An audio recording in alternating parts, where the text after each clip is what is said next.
জয় জগন্নাথ। তো আজকে রথের দিনকে আমি বেরিয়ে পড়েছিলাম কিছু খাবারের জন্য। তো খাবার খেতে গেছিলাম কোথায় সেটা তোমাদেরকে বলবো, তার আগে দেখে নাও এই ছোট্ট যে দোকানটা, এটা হলো আমাদের দমদম 50 ফুটের ঠিক মুখে, মিমি প্যালেসের আগে। যারা যারা দমদম থাকো তারা প্রত্যেকে আশা করি চিনে গেছো। তো এই দোকানটার একটা বিশেষত্ব হলো কি, এখানে নতুন এই দোকানটা খোলার পরে না আমি দেখলাম খুব একটা ভিড় ছিল না, কিন্তু এখানের দামগুলো অত্যন্ত ইন্টারেস্টিং ছিল। এখানে নানান ধরনের ব্রেকফাস্ট টাইপের খাবার পাওয়া যায়, রাত বিকালের তোমার স্ন্যাক্স টাইপের খাবারও পাবে।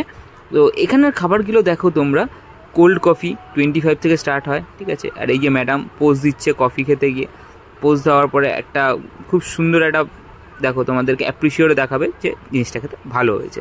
তো যাই হোক, এইখানে শেষ নয়, এখানে আমিও তোমাদেরকে বলছি খাবারটা খেয়ে কেমন, আমারও যথেষ্ট ভালো লেগেছিল, ঠিক আছে। আর তুমি আমার মুখ দেখলেই বুঝতে পারছো আমার খাবারটা যথেষ্ট ভালো লেগেছিলো, কফিটা। আর সাথে অর্ডার করেছিলাম একটা ফিশ ফ্রাই, ঠিক আছে, মাস্ট ট্রাইড এটা। হ্যাঁ, তোমরা যদি যাও 65 অনলি 65 রুপিস পরে এই ফিশ ফ্রাইগুলো দেখতে পাচ্ছ তোমরা। ফিশ ফ্রাইটা কত সুন্দর, সাথে স্যালাড আর এই যে মাস্টার্ড সস দিচ্ছে।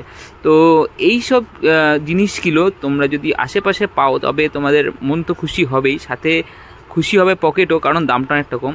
এই যে তোমরা দেখো ফিশ ফ্রাইটা, এই ফিশ ফ্রাইয়ের থিকনেসটা দেখেছো, আর এই হলো ভেতরে ব্যাটারটা দেখো তোমরা কতটা সুন্দর আর পুরো ক্রিস্পি ছিল যখন আমরা খেয়েছিলাম। এইটা হলো পুরো ওদের মেনু। এখানে প্রচুর খালি মানে এইসব খাবার না, চা হওয়া কফি অনেক কিছু পাওয়া যায়, তোমরা গিয়ে ট্রাই করো। তো এই যে দেখো, এই যে জানোয়ার, সরি এই মানুষটা, ঠিক আছে, হাসিটা দেখেছো, সেরা ছিল।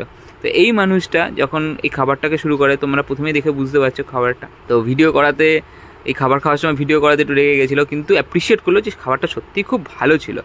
যে এটা হলো এই গেটের মুখটা দেখলেই তোমরা আশা করি বুঝতে পারবে। তোমাদের প্রত্যেককে একবার আমরা রিকোয়েস্ট করছি গিয়ে দেখো, আর এরা অর্ডারও নেয়, ঠিক আছে। আমি নাম্বার দিয়ে রাখলাম, তোমরা এখানে গিয়ে অর্ডারও করতে পারো। চলো, বাই।